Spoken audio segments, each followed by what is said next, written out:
ಮಾನ್ಯ ಅಧ್ಯಕ್ಷರೇ 3,352 ಕೋಟಿ ರೂಪಾಯಿಯನ್ನು ಹೆಚ್ಚುವರಿಯಾಗಿ ನೀವು ಕೇಳಿದಿರಿ. ಈ ಹಣವನ್ನು ಎಲ್ಲಿಂದ ಒದಗಿಸ್ತೀರಿ?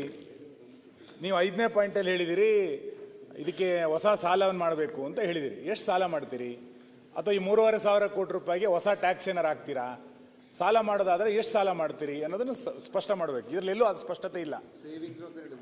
ಅದೇ ಎಲ್ಲಿ ಯಾವ್ದ್ರಲ್ಲಿ ಯಾವ್ದು ಉಳಿತಾಯ ಅಂದ್ರೆ ಇನ್ಯಾವ್ದ್ರಲ್ಲಿ ಬಜೆಟಲ್ಲಿ ಇನ್ಯಾವ ಡಿಪಾರ್ಟ್ಮೆಂಟಲ್ಲಿ ಕಟ್ ಮಾಡ್ತೀರಿ? ಇದನ್ನೊಂಚೂರು ಸ್ಪಷ್ಟ ಮಾಡಿದ್ರೆ ಗೊತ್ತಾಗತ್ತೆ. ಈಗ ಮಾನ್ಯ ಅಧ್ಯಕ್ಷರೇ, ನನಗೆ ಬಹಳ ಆಶ್ಚರ್ಯ ಆಗ್ತಾ ಇದೆ. ಯಾವಾಗಲೂ ಕೂಡ ಇವ್ರ ಸರ್ಕಾರ ಇದ್ದಾಗಲೂ ಕೂಡ ಪೂರಕ ಅಂದಾಜುಗಳನ್ನು ಮಂಡಿಸಿದ್ದೀರಿ. ಅವರು ಹೇಳೋದ ಪ್ರಕಾರ ಎಲ್ಲಿಂದ ಬರ್ತದೆ ದುಡ್ಡು? ರಿಅಪ್ರೋಪ್ರಿಯೇಷನ್ ಇಂದ ಮಾಡ್ತೀವಿ, ತೆರಿಗೆ ಹೆಚ್ಚು ಮಾಡ್ತಕ್ಕಂಥದ್ದು ಮಾಡ್ತೀವಿ, ಸಾಲ ಮಾಡ್ಬೇಕಾದ್ರೆ ಅಗತ್ಯ ಬಿದ್ದರೆ ಸಾಲ ಮಾಡ್ತೀವಿ. ಕೂತ್ಕೊಳ್ಳಿ ಆಯ್ತಲ್ಲ, ಆಯ್ತಲ್ಲ, ಅದನ್ನೇ ಸಮರ್ಥನೆ ಮಾಡ್ಕೊಂಡ್ರೆ ಕೂತ್ಕೊಳ್ಳಿ. ಈಗ ಸಮರ್ಥನೆ ಮಾಡ್ಕೊಳ್ಳೋದಲ್ಲ, ಪೂರಕ ಅಂದಾಜುಗಳು ಮಂಡಿಸ್ಲಿಕ್ಕೆ ಆರ್ಟಿಕಲ್ 205 ಕ್ಲಾಸ್ 1A ಅವಕಾಶ ಕಲ್ಪಿಸ್ಕೊಡ್ತದೆ. ಮತ್ತೆ ಅದು ಹೇಳಲಿಲ್ಲ ಅಂತ ಎಲ್ಲಿಂದ ಬರ್ತದೆ ಅಂತಂದ್ರೆ ತೆರಿಗೆ ವಸೂಲು ಮಾಡೋದ್ರಲ್ಲಿ ಹೆಚ್ಚು ಮಾಡ್ತೀವಿ, ತೆರಿಗೆ ರಿಸೀಟ್ಸು ಜಾಸ್ತಿ ಆಗುತ್ತೆ. ನಂಬರ್ 1. ನಂಬರ್ 2, ರಿಅಪ್ರೋಪ್ರಿಯೇಷನ್ ಮಾಡ್ತೀವಿ. 3ನೇದು ಸಾಲ ಮಾಡಬೇಕಾದಂತ ಅಗತ್ಯ ಬಿದ್ದರೆ ಸಾಲನು ಮಾಡ್ತೀವಿ. ಆಮೇಲೆ ಉಳಿತಾಯ ಯಾವ ಇಲಾಖೆಯಲ್ಲಿ ಉಳಿತಾಯ ಆಗ್ತದೆ ಆ ದುಡ್ಡನ್ನು ಖರ್ಚು ಮಾಡ್ತೀವಿ. ನೀವು 3%, 4%, 5% ಪೂರಕ ಅಂದಾಜುಗಳು ಮಂಡಿಸಿದ್ದೀರಿ. ಈಗ ಪೂರಕ ಅಂದಾಜುಗಳು ಮೊದಲನೇ ಕಂತಿನಲ್ಲಿ 0.78% ಅಷ್ಟೇ. ಎಲ್ಲಿಂದ ಬರ್ತದೆ ಅಂತಂದ್ರೆ ರಿಅಪ್ರೋಪ್ರಿಯೇಷನ್ ಮಾಡೋದ್ರಿಂದ ಬರ್ತದೆ, ತೆರಿಗೆ ರಿಸೀಟ್ಸ್ನಿಂದ ಬರ್ತದೆ, ಸಾಲ ಮಾಡೋದ್ರಿಂದ, ಸಾಲ ಅಗತ್ಯ ಬಿದ್ದರೆ ಸಾಲ ಮಾಡೋದ್ರಿಂದ ಬರ್ತದೆ. ಸೊ ಇದು ಈ ಬಾಬ್ಗಳಿಂದ ನಾವು ಈ ಸಪ್ಲಿಮೆಂಟರಿ ಎಸ್ಟಿಮೇಟ್ಸ್ನಲ್ಲಿ ಖರ್ಚಾಗ್ತಕ್ಕಂಥ ಹಣವನ್ನು ಸರಿದೂಗಿಸ್ತಕ್ಕಂಥ ಕೆಲಸವನ್ನು ಮಾಡ್ತೇವೆ. ನಂಬರ್ 1.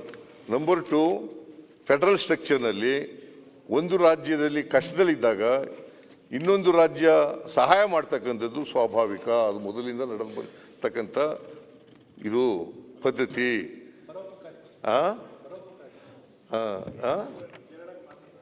ನೀವು ಕರ್ನಾಟಕಕ್ಕೂ ಬೇರೆ ಮಾನವೀಯತೆ ಇಲ್ಲ ಅಂತಂದ್ರೆ ಇಲ್ಲ.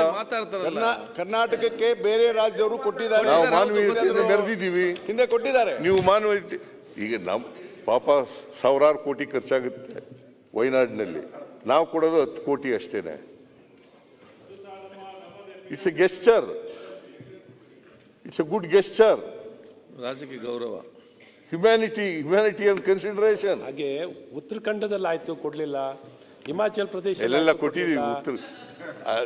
ಈಗ ಆಗಿದೆ, ಕಾಶ್ಮೀರದಲ್ಲಾಗಿದೆ, ಉತ್ತರಾಖಂಡದಲ್ಲಾಗಿದೆ, ಹಿಮಾಚಲ್ ಪ್ರದೇಶದಲ್ಲಾಗಿದೆ. ಹೌದು, ಎಲ್ಲ ಕಡೆ ಆಗಿದೆ.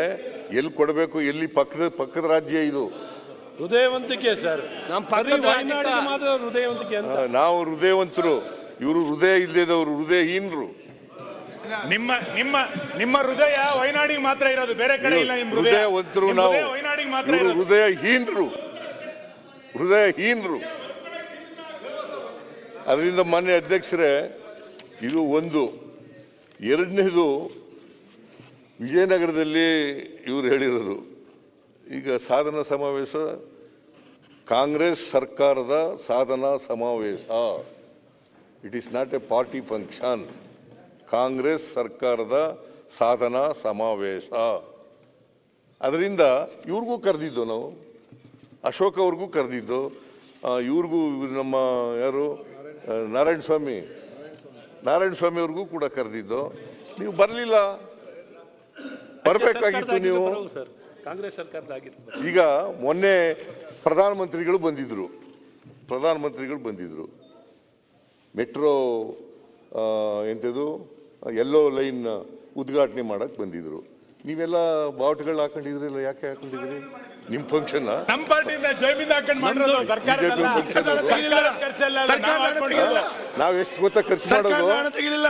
87.37%. ಆ ಬಾವುಟಗಳ ಸರ್ಕಾರ ನಮ್ಮ ಪಾಲು ಖರ್ಚಲ್ಲಿ ಹಾಕಿದ್ದು 77.37. ನೀವು ಖರ್ಚು ಮಾಡೋದು 13.63. ಸರ್ ಮಾತಾಡ್ಬೋದು ಸರ್. ಏನ್ ಮಾತಾಡ್ತೀರಿ? ಕೂತ್ಕೊಳ್ಳಿ ಪ್ಲೀಸ್. ನಾವು ಮಾತಾಡುವಾಗ ಮಧ್ಯದಲ್ಲಿ ಮಾತಾಡ್ಲಿಕ್ಕೆ ನಾ ಇನ್ನೂ ಮುಗಿಸಿಲ್ಲ, ಆಮೇಲೆ ಮಾತಾಡಿ. ನಾ ಇನ್ನೂ ಮುಗಿಸ್ತೀನಿ ಮಧ್ಯದಲ್ಲಿ ಇದ್ರೆ ಏನಿಲ್ಲ. ಈಗ ಅಶೋಕ ಮಾತಾಡ್ತಾ ಇದ್ರು, ಇಲ್ಲಿ ತೀರ್ಮಾನ ಆಗಿದೆ ಅಂತ ಹೇಳ್ತಾ ಇದ್ರು. ಲೀಡರ್ ಆಫ್ ದಿ ಅಪೋಸಿಷನ್ ಮಾತಾಡುವಾಗ, ಮುಖ್ಯಮಂತ್ರಿಗಳು ಮಾತಾಡುವಾಗ ಅವರು ಈಲ್ಡಾದ್ರೂ ಮಾತ್ರ ಮಾತಾಡಬೇಕು, ಅಲ್ಲದೇವ್ರು ಮಾತಾಡಬಾರ್ದು. ನಾನು ಈಲ್ಡ್ ಆಗಿಲ್ಲ.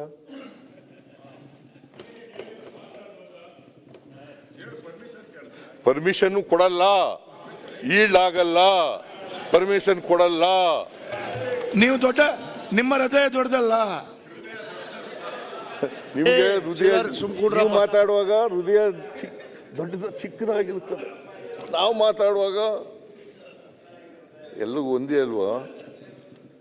ನೀವು ಮಾತಾಡುವಾಗ ಒಂದೇ, ನಾನು ಮಾತಾಡುವಾಗ ಒಂದೇ ಅಲ್ವಾ?